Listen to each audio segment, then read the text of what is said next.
सम्पूर्ण मेरा साथीहरूलाई नमस्कार। आज हामी बुटोलको यो गर्मी, तनाव अनि प्रदूषणलाई बिर्सने हेतुले रमाइलो गर्ने उद्देश्य लिएर पाल्पाको रानीवास होमस्टे जानलाई यात्रा तय गरेका छौँ। भने अहिले हामी पाल्पाको सिद्ध बाबा मन्दिर पुगिसक्यौँ। हामीहरू 4-5 जनाको फ्यामिलीहरू भएर जाँदैछौँ। शान्त पाल्पामा लागिसकेपछि कति आनन्द भइसकेको छ।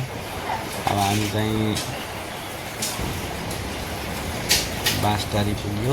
यतापट्टि जाने बाटो चाहिँ बाँसटारीबाट माथागढी जाने बाटो हो भने हामी चाहिँ लगातार लागिसकेका छौँ है। हामी आर्यभञ्ज्याङ पुग्यो। यो तल देखिएको घर चाहिँ मेरो दाइको ससुराली गाउँ। यहाँ पुग्दा मलाई चाहिँ ठ्याक्कै एउटा गीतको पनि याद आयो। दाइको ससुराली गाउँ साली जति पाछन् मैले कसलाई माया लाउँ भन्ने गीतको याद आयो।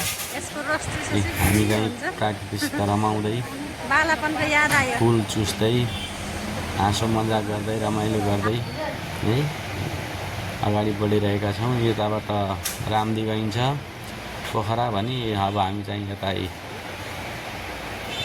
रानीवास जाने बाटोतिर लागिसकेका छौँ। साथीहरू पनि भेट भयौँ यहाँ हामी। उहाँ चाहिँ दिनेश भाइ, उहाँ ज्वाइँहरू है। अनि यहाँबाट 3 किलोमिटरको यात्रापछि हामी चाहिँ 8 किलोमिटरको दूरी उकालो लाग्नेछौँ। त्यसपछि हाम्रो चाहिँ गन्तव्य स्थान पुगिन्छ। यहाँ पुगिसकेपछि हामी आज उहीँ बस्ने योजना बनाएका छौँ। सुनिएअनुसार चाहिँ उहाँ धेरै नै रमाइलो भन्ने सुनिन्छ। हाम्रो सर भेट्नुभयो। हामी चाहिँ रानीवास होमस्टेको उहाँ चाहिँ सञ्चालक र सचिव पनि हुनुभएछ। उहाँले चाहिँ हामीलाई यहाँको बारेमा सबै कुराहरू बताउँदै हुनुहुन्छ। एकदमै रमाइलो ठाउँ। हेर्नुहोस् उहाँ चाहिँ 5 बजे उहाँहरूको चाहिँ स्वागत गर्ने कार्यक्रम हुँदो रहेछ। पाहुनाहरूलाई स्वागतको लागि तयारी गर्नुहुन्छ। हामी जस्तै घुम्न आउने अरू पनि टोलीहरू हुनुहुँदैछ। उहाँ चाहिँ ज्वाइँ है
व्यवस्था गरिँदो रहेछ भने हामीलाई त्यहाँको संस्कृति अनुसार नै होला आफ्नो हात धोइदिनलाई भाँडी काम भएको छ भने हामी हात धुँदैछौँ। यो पनि अचम्मको कुरो रहेछ।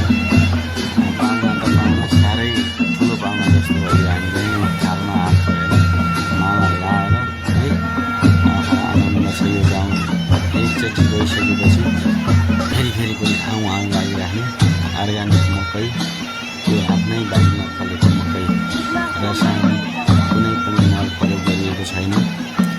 उहाँहरूले अर्ग्यानिक चटनी, मकै आदिको अचार बनाएर हामीलाई राजजुट्टीकै नास्ताको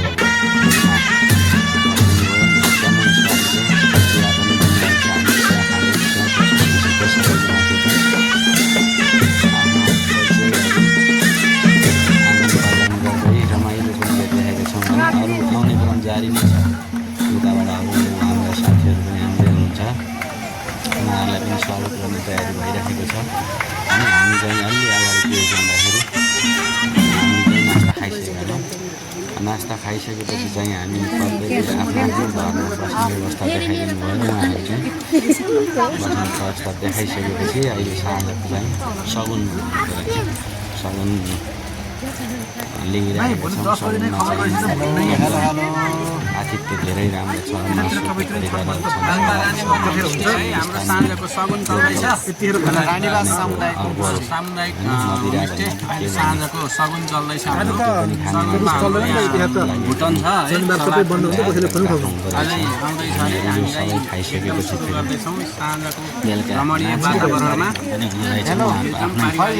परम्परा रमाइलो भइरहेछ हाम्रो कार्यक्रमहरू पनि देखाउनु भइरहेछ हाम्रो समाजलाई एकदमै धन्यवाद छ हामी एकदम आफ्ना रमाइला आफ्नो कामका थकानहरूलाई बिर्सिँदै एकदम शान्त वातावरणमा टेन्सन पनि देखिरहेछ भने साँझमा हामीलाई यसरी आफ्नो वेशभूषा अनि संस्कृति झल्किने नाचगानहरू प्रस्तुत गर्नुभएको छ हामीहरू सबैजना आफ्नै भाषामा नाचेर आफ्नो है यहाँ आवाजलाई सरल उहाँहरूको आफ्नै मौलिक वेशभूषाको नाच सकिसकेपछि अब हामीहरू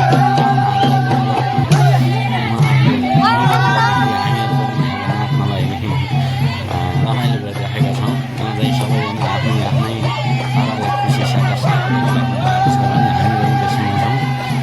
अरू सरहरू पनि नाच्दै हुनुहुन्छ भने कोही लगाएर बसिरहनु भएको छ कोही हेर्न व्यस्त हुन्छ कसैलाई रोकटोक छैन नाच्नलाई आफ्नो हिसाबले आफूले जस्तो जानु कसैले केही भन्दैन नाच्नु 10 बजीसम्म हाम्रो कार्यक्रम यहाँ हुन्छ त्यसपछि फेरि खाना खाने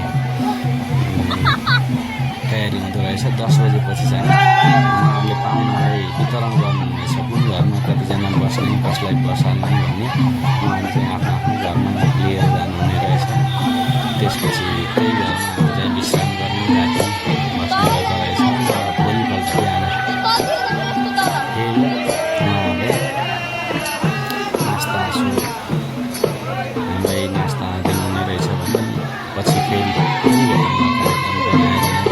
जानकारी गराइसक्नु भएको अहिले हामी रमाइलोमै छौँ यो रमाइलो सकिसकेपछि फेरि हामी आफ्नै साथीहरू मिलेर फेरि 1-2 घन्टा छुट्टै बसेर आफ्नो भलाकुसारी गरौँ भन्ने हिसाबले फेरि छुट्टै पनि हामी बसेका थियौँ त्यो चाहिँ उहाँहरूको प्याकेजमा पर्दो रहेछ हामी चाहिँ छुट्टै त्यो प्याकेजभन्दा बाहिर आफै सरहरूलाई अनुरोध गरेर अरू नाच गर्न पठाएको थियौँ त्यो अनुसार उहाँहरूले व्यवस्था मिलाइदिनु भएको थियो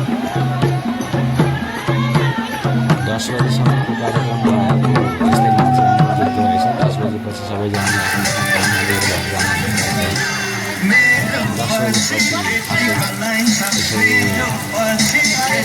बसेर रमाइलो गर्ने हामीले रिक्वेस्ट गर्छौँ उहाँहरूलाई कार्यक्रमको लागि व्यवस्था मिलाइदिन अनुरोध गरेका थियौँ त्यही अनुरोधलाई स्वीकारेर हामी चाहिँ छुट्टै घरमा फेरि आफ्नो हिसाबले राति यसरी रमाइलो गरिरहेका छौँ दिनेश भाइको एकदमसित यो आगोको छेउमा बसेर गर्मी महसुस हुँदाहुँदै पनि पकाइराख्नु भएको छ भने हामी चाहिँ यता बसेर गीत बजाउँदै खाँदै नाच्दै गरिरहेका छौँ हामी 1-1.5 घन्टा यसरी नै रमाइलो गऱ्यौँ त्यसपछि हामी आफ्नो आफ्नो घरमा गएर सुत्यौँ भने भोलिपल्ट बिहान फेरि हामी सबैजना नास्ता